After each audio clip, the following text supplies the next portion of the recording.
प्रिय श्रोता, नमस्कार। कार्यक्रम वेद पाठशाला में आपका हार्दिक स्वागत है। इस कार्यक्रम में हम परमेश्वर के वचन का विस्तार पूर्वक अध्ययन किया करते हैं, जो आपकी आत्मिक उन्नति के लिए लाभदायक सिद्ध होगा। तो लीजिए सुनते हैं आज का ये संदेश।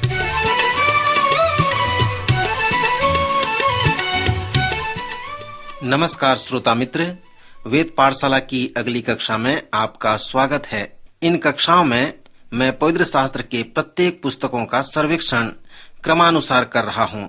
इसका प्रारंभ हमने उत्पत्ति की पुस्तक से किया था और अब हम नए नियम की 5वीं पुस्तक अर्थात प्रेरितों के काम नामक पुस्तक तक आ गए हैं। मैं चाहता हूँ कि हम सब इस पुस्तक पर ध्यान करें, जो नए नियम का ऐतिहासिक पुस्तक है और यह हमें प्रारंभिक कलीसिया के इतिहास के विषय में बताता है। क्या आपने कभी विचार किया कि वास्तव में जब इस चर्च का उदय हुआ तो यह किस प्रकार हुआ? यदि आप इसके विषय में जानना चाहते हैं तो कृपया ध्यानपूर्वक आज के अध्ययन को सुनें। श्रोता, जैसे हम कलीसिया के इतिहास में आए हैं तो मैं आपको उत्साहित करता हूं कि आप कलीसिया को दिए गए उद्देश्यों पर ध्यान करें, उसे दिए गए प्रतिज्ञा, सामर्थ व कार्य पर ध्यान करें।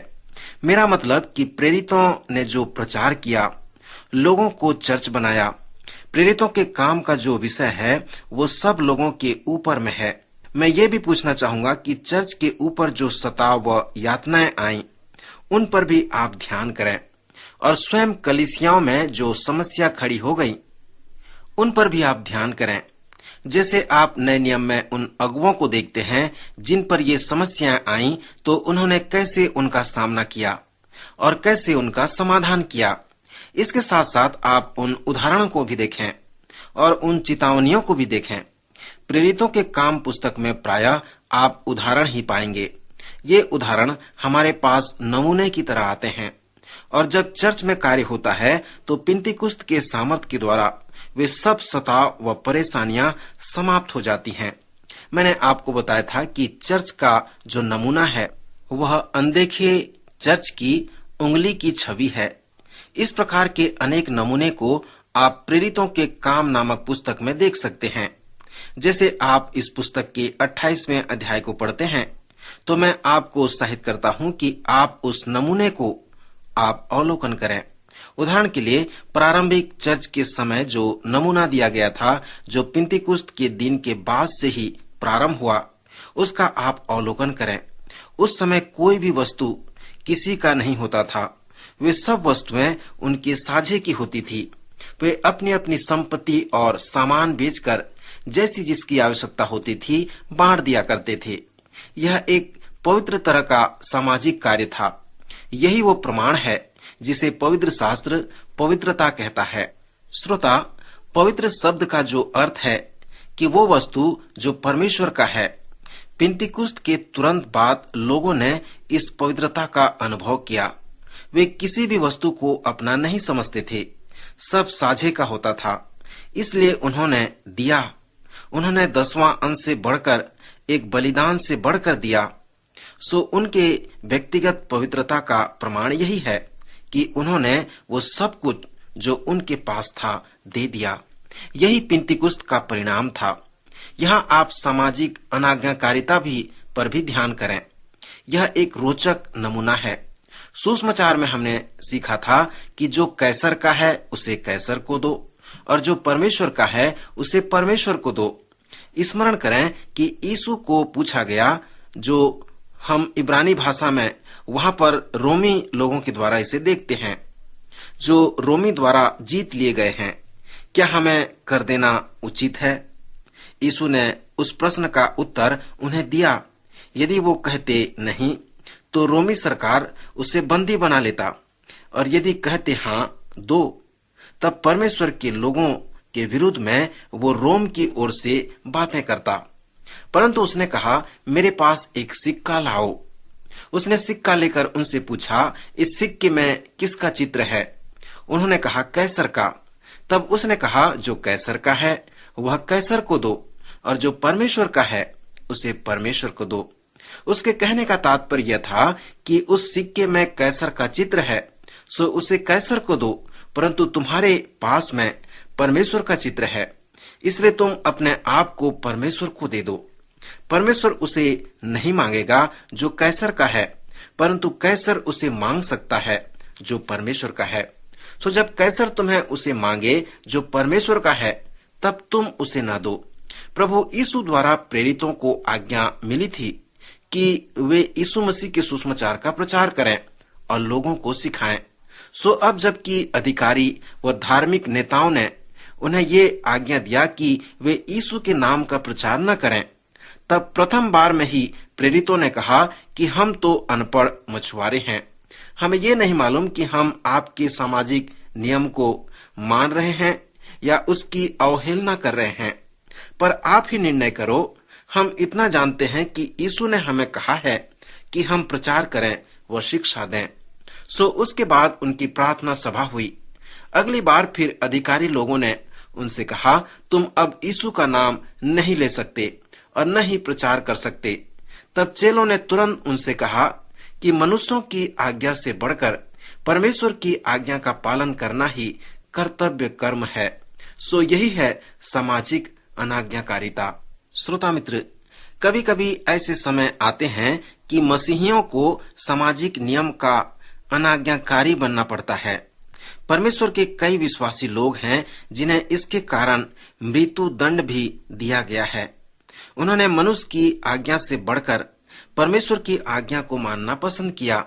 नए नियम की कलीसिया में हम सामाजिक अनाज्ञाकारिता को, उसके नमूने को देखते हैं। जब आप इसके 5वें अध्याय में आते हैं तो आप चर्च के अनुशासन को भी देखते हैं। जैसे मैंने पिछले चरण में बताया था कि वहां न केवल सताव थे, परंतु उनमें भी समस्याएं थे। प्रथम सदी के लोग निर्णय करके अपने संपत्ति को बेच देते थे और उन सब को प्रेरितों के पास लाकर रख देते थे। यहाँ पर हनन्याह नामक एक मनुष्य था और सफीरा उसकी पत्नी थी। उन्होंने अपनी भूमि बेची और उसके दाम में से कुछ रख छोड़ा और प्रेरितों के पास कुछ लाकर दे दिया और झूठ बोला। पतरस ने उससे कहा, हे हनन्याह, शैतान ने तेरे मन में यह बातें क्यों डाली कि तू पवित्र आत्मा से झूठ बोले और तू भूमि के दाम में से कुछ रख छोड़े? तू मनुष्य से नहीं परंतु परमेश्वर से झूठ बोला है। मैं तुझे बताना चाहता हूं कि यह तेरे लिए बहुत गंभीर बात है। फिर हम पढ़ते हैं कि इस बात को सुनते ही हनन्याह गिर पड़ा और प्राण छोड़ दिया। फिर जवानों ने उठाकर उसकी अर्थी बनाई और उसे बाहर ले जाकर उसे गाड़ दिया। कुछ समय के बाद उसकी पत्नी आई और पतरस ने उससे पूछा, मुझे बता, क्या तुमने उस भूमि को उतने में ही बेची थी? उसने कहा, हाँ, इतने में ही। तब पतरस ने कहा, यह क्या बात है कि तुम दोनों ने प्रभु के आत्मा की परीक्षा के लिए एक किया? देख, तेरे पति को गाड़ने वाले द्वार पर ही खड़े हैं और तुझे भी बाहर ले जाएंगे। तब वह तुरंत उसके पांव पर गिर पड़ी और प्राण छोड़ दिए। और सारी कलीसिया पर और इन बातों के सुनने वालों पर बड़ा भय छा गया। मैं सोचता हूँ इसलिए आज भी लोग प्रचारकों से डरते हैं। मैं अपने विषय में लोगों को बहुत कम बताता हूँ कि मैं एक प्रचारक हूँ। एक भोज में मैं गया हुआ था, तब एक महिला के साथ मेरा परिचय हुआ। वो सिगरेट पी रही थी। जैसे ही मैंने कहा कि मैं एक प्रचारक हूँ, वो सिगरेट फेंक दी और भयभीत हो गई। मुझे आश्चर्य होता है कि लोग क्यों ऐसे डरते हैं। शायद यह चर्च के अनुशासन के कारण हो सकता है। पुराने नियम में भी नबियों के साथ ऐसा ही होता था, लोग उनसे डरते थे। सो ऐसे दो बातें हैं जो चर्च को पवित्र बनाए रखते हैं। वो है सताव आए, समस्या आए, फिर भी वे उसका सामना करते हैं और मनुष्य की आज्ञा से बढ़कर परमेश्वर की आज्ञा का पालन करते हैं। जब तक लोग मसीह यीशु से सच्चे चेले नहीं बन जाते, तब तक वे प्रारंभिक चर्च के एक भाग नहीं बन सकते। सताव ही चर्च को पवित्र बनाए रखता है। और आज भी जहाँ चर्च में सताव है, वे अपने आप को पवित्र बनाकर रखते हैं। कलीसिया का अनुशासन भी चर्च को पवित्र बनाता है। जब आप इस पुस्तक को पढ़ते हैं तो आप इसके अनुशासन के नमूने को देख सकते हैं। 6वें अध्याय में आप एक और महत्वपूर्ण नमूने को देखें। यहाँ वो नमूना है, अर्थात आत्मिक वरदान जो पास्तरी है और आत्मिक वरदान जो व्यवहारिक है, इसके मध्य आप अंतर को देखेंगे।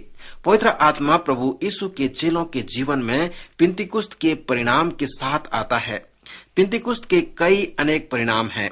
पवित्र आत्मा मसीह के चेलों को आत्मिक वरदानों के साथ संपन्न करता है। वह आत्मिक सेवा करने के लिए उन्हें क्षमता देता है। यह एक अच्छी शिक्षा है जिसे हम संपूर्ण नए नियम में देखते हैं। आत्मिक वरदान चेलों को दिया जाता है जो एक विशेष प्रकार का वरदान है। जब लोग पवित्र आत्मा से भर जाते हैं, उसके नियंत्रण में आते हैं, तब प्रथम जो परिणाम है कि वे अलग प्रकार के भिन्न लोग होते हैं और यही उनका पवित्र आत्मा से भरपूर होने का प्रमाण है। पवित्र शास्त्र कहता है, नहीं, यह सत्य नहीं है। यदि कोई पवित्र आत्मा से परिपूर्ण होता है और आप भी पवित्र आत्मा से परिपूर्ण होते हैं, तो उसमें एक बात निश्चय है कि मैं आपसे अलग हो जाऊंगा और तुम मेरे से अलग प्रकार के होगे। मेरा जो आत्मिक वरदान व सेवा है वह भिन्न है। पौलुस प्रेरित ने हमसे कहा है कि आत्मिक वरदान कार्य करता है, अर्थात पवित्र आत्मा कार्य करता है। पवित्र आत्मा अपने लोगों को वरदान देता है और वह उन्हें उनके क्षमता के अनुसार वरदान देता है। ये सब वरदान आत्मिक वरदान है, परंतु उनमें से कुछ पास्तरी वरदान है और कुछ व्यवहारिक वरदान है। पास्तरी वरदान उनके लिए है जो परमेश्वर की वचन की सेवा करते हैं, शिक्षा देते हैं। यह वो चरवाहा है जो सिखाता है। प्रेरित उसके 2 अध्याय 42 पद हम उसी बात को पाते हैं कि वे प्रेरितों की शिक्षा पाने और संगति रखने और रोटी तोड़ने में और प्रार्थना करने में लौलीन रहे। वे उनके साथ संगति रखते हैं, आराधना करते हैं, प्रार्थना करते हैं, वचन की शिक्षा देते हैं। 6वें अध्याय में चर्च में वृद्धि होती है। प्रथम आप देखते हैं कि हजारों मनुष्यों के लगभग लोग उनमें मिल जाते हैं, फिर आगे द्विगुणित होते चले जाते हैं। थोड़े ही समय में उनके पास एक बड़ी भीड़ हो जाती है। उनके खाने की व्यवस्था, रहने की व्यवस्था उचित रूप से होने लगी। श्रोता मित्र, फिर हम 6वें अध्याय में महत्वपूर्ण नमूने को देखते हैं। प्रेरितों सबों को बुलाते हैं और कहते हैं कि यह ठीक नहीं कि हम परमेश्वर का वचन छोड़कर खिलाने पिलाने की सेवा में रहें। इसलिए अपने में से 7 सुनाम पुरुषों को जो पवित्र आत्मा से परिपूर्ण हो, उनको चुन लें ताकि वे लोग इन लोगों की सेवा कर सकें। तब हम देखते हैं कि डिकन का चुनाव होता है। यहाँ पर 6वें अध्याय में हमें जो बताया गया है कि जितनों ने उस यीशु पर विश्वास किया, बपतिस्मा लिया, पवित्र आत्मा का दान पाया, वे किसी न किसी तरह से मसीह के सेवक हैं। सबों को परमेश्वर का वरदान मिलता है। किसी को पास्तरी सेवा मिलती है तो किसी को व्यवहारिक सेवा मिलती है। श्रोता मित्र, आज आपके सामने एक प्रश्न रखना चाहता हूँ। क्या आपने अपने आत्मिक वरदान को कार्यान्वित होने दिया है? आपके लिए ये विचार है। अगले कार्यक्रम में फिर से मिलेंगे। प्रभु आपको आशीष दे। अभी आप सुन रहे थे कार्यक्रम वेद पाठशाला। श्रोता, हमें विश्वास है कि इस कार्यक्रम के द्वारा आपको आशीष मिली है। यदि इस कार्यक्रम के विषय में अधिक जानकारी प्राप्त करना चाहते हैं या बाइबल अध्ययन से संबंधित कोई प्रश्न हमसे पूछना चाहते हैं, तो आप हमें इस पते पर लिखें। हमारा पता है कार्यक्रम वेद पाठशाला, post box number 713, EN post, Faridabad 7। पता एक बार फिर सुन लीजिए। कार्यक्रम वेद पाठशाला, post box number 713, EN post, Faridabad 7। आज के कार्यक्रम का समय यहीं पर समाप्त होता है। अगले कार्यक्रम में आपसे फिर भेंट होगी। तब तक के लिए नमस्कार।